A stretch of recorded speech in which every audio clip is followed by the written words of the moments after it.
BJP senior నేత మాజీ MP GVL Narasimharao hot comments చేశారు.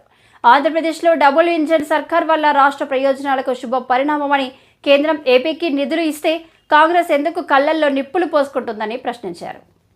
నగరాల నిర్మాణానికి నిధులు సమకూరుస్తామని చెప్పి కేంద్రం చెప్పడం జరిగింది.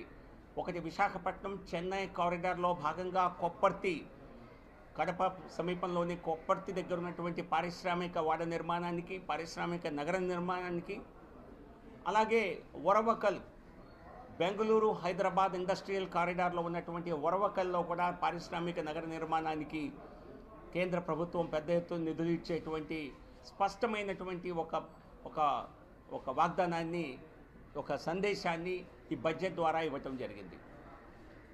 అలాగే రాష్ట్రంలో మౌలిక సదుపాయాల ఉత్పత్తికి, మౌలిక సదుపాయాల అభివృద్ధికి గత 4 సంవత్సరాల్లో 11,000 కోట్ల రూపాయలు ఇవ్వటం జరిగింది. రానున్న సంవత్సరంలో దానికి కూడా క్యాపిటల్ ఇన్వెస్ట్మెంట్ కూడా మేము నిధులు ఇస్తాం, మౌలిక సదుపాయాల నిర్మాణానికి నిధులు ఇస్తామని చెప్పి కేంద్రం ప్రకటించడం. వెనుకబడిన జిల్లాలకు మనం గతంలో ఉన్నటువంటి సంయుక్త జిల్లాలు ఏవైతే ఉమ్మడి జిల్లాలు ఉన్నాయో, 3 ఉత్తరాంధ్ర జిల్లాలు, 4 రాయలసీమ జిల్లాలతో పాటుగా ప్రకాశం జిల్లాను కూడా జోడించి వెనుకబడిన జిల్లాల అభివృద్ధికి నిధులు కేటాయిస్తామని చెప్పి దానికి ప్రత్యేకమైనటువంటి ప్యాకేజ్ ఇచ్చే విషయాన్ని కేంద్ర ప్రభుత్వం ప్రకటించింది. ఇది చాలా సంతోషకరమైన విషయం. ఆంధ్రప్రదేశ్కి డబుల్ ఇంజన్ సర్కార్ ఏర్పాటు ద్వారా ప్రత్యేకమైనటువంటి ఒక తోడు ఏర్పడటం, కేంద్ర ప్రభుత్వంలో మన రాష్ట్ర అవసరాలని గుర్తించే విధంగా ప్రభుత్వం అక్కడ ఏర్పాటు అవ్వటం, రాష్ట్రంలో కూడా అటువంటి సహకరించుకునే ప్రభుత్వం, డబుల్ ఇంజన్ ప్రభుత్వం ఏర్పడటం ఖచ్చితంగా రాష్ట్ర అభివృద్ధికి ఒక మంచి సూచకమని చెప్పాలి. అలాగే కానీ ఆంధ్రప్రదేశ్కి ఇచ్చినటువంటి అవసరమైనటువంటి నష్టపోయినటువంటి రాష్ట్రం ఆంధ్రప్రదేశ్. నేను కేంద్ర పార్టీలో కూడా ఇదే చెప్పడం, పార్టీలో ప్రెస్ కాన్ఫరెన్స్ పెట్టినప్పుడు కూడా జాతీయ మీడియాకు చెప్పడం జరిగింది. కాంగ్రెస్ పార్టీ ఆంధ్రప్రదేశ్ని విభజించినప్పుడు ఆంధ్రప్రదేశ్ సరైనటువంటి అవసరాలను గుర్తించి చేయలేదు. 10 సంవత్సరాలు డాక్టర్ మన్మోహన్ సింగ్ ప్రధానమంత్రి అయ్యారంటే అది కేవలం ఆంధ్రప్రదేశ్ ప్రజల చలవే.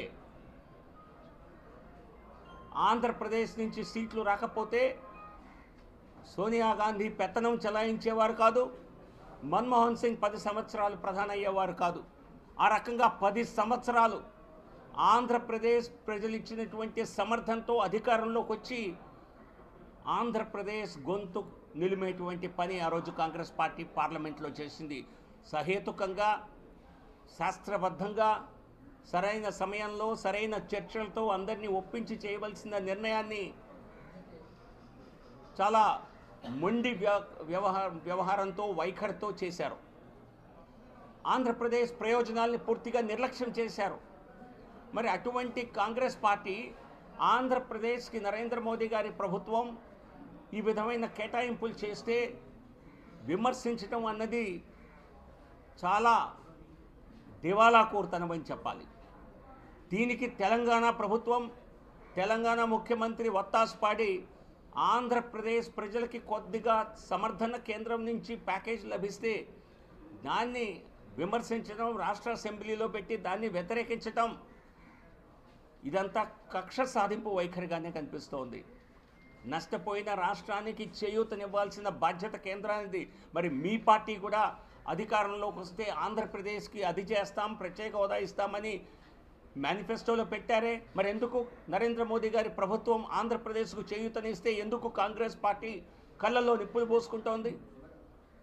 సో ఇటువంటి వైఖరి మానుకోవాలి. నష్టపోయిన రాష్ట్రానికి ఇవ్వాలని మీరే గతంలో వ్యాఖ్యలు చేసి, అన్ని పార్టీలు వ్యాఖ్యలు చేసి, బీఆర్ఎస్ సైతం చెప్పి, కొద్దిగా సహకారం అందగానే, రాష్ట్రానికి న్యాయం జరగగానే ఈ రకమైనటువంటి తప్పుడు వ్యాఖ్యలు చేయటం తప్పనిసరిగా ఇది ఆక్షేపించేటువంటి విషయం.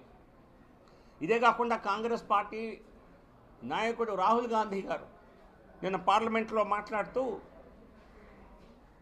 కొద్దిమంది వ్యక్తులే దేశాన్ని శాసిస్తున్నారని వ్యాఖ్యానాలు చేస్తున్నారు.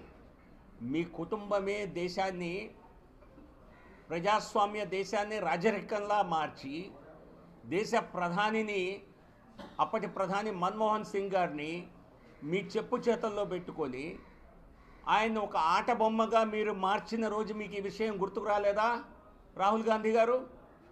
ఏం రాహుల్ గాంధీ నిద్రపోయారా, మర్చిపోయారా? ఏ రకంగా ఒక క్యాబినెట్లో చేసినటువంటి నిర్ణయాన్ని, ఆదేశాన్ని, ఆర్డినెన్స్ని రాహుల్ గాంధీ చించేశారు. సో మీ ప్రభుత్వంలో రాహుల్ గాంధీదే మన్మోహన్ సింగ్ గారి ప్రధానైన రాహుల్ గాంధీ వీటో చెల్లుతుంది అని చెప్పినటువంటి సిగ్గుచేటైనటువంటి పార్టీ మీది ఈరోజు నరేంద్ర మోదీ గారిని, భారతీయ జనతా పార్టీని విమర్శిస్తారా?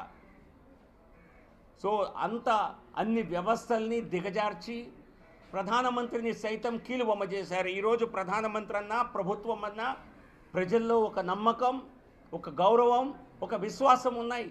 మీలాగా 10 జన్పథ్లో ప్రభుత్వ నిర్ణయాలు మీ సమయంలో జరిగినట్టుగా ఇక్కడ బయట జరగవు. కేంద్ర ప్రభుత్వంలో క్యాబినెట్లో జరిగిన నిర్ణయాలే ఇక్కడ అమలవుతాయి. సో కాబట్టి ఇటువంటి తప్పుడు వ్యాఖ్యల్ని మానుకోవాలి.